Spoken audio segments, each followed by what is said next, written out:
Lourdes Chica, Donnie Pangilinan ayaw nang ma-inlove sa iba. Wag na. Ayoko na.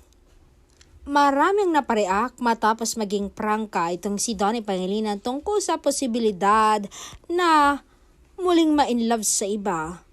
Sa isang panayam, diretsahan niyang sinabi ang katagang, wag na, Diyos ko, kay Bel na lang. Siya na yung huli na agad umani ng iba't ibang reaksyon mula sa netizen at mga tagahanga.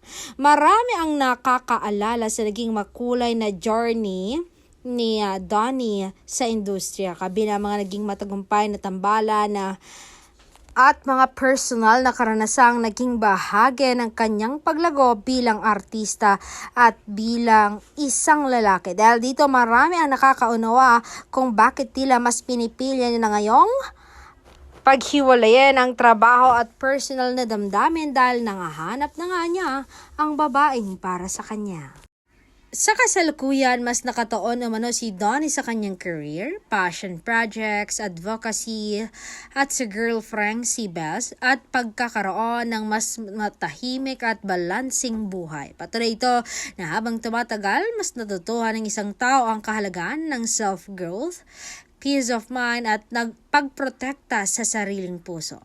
Marami namang fans ang nagpahayag ng suporta sa aktor, sinasabing karapatan niyang piliin kung ano ang makakapagpasaya at makakapagpabigay ng kapanatagan sa kanya. May ilan ding nagsasabing mas kahanga-hanga si Donnie ngayon dahil sa kanyang pagiging totoo at tapang sa pagbabahagi ng katotohanan.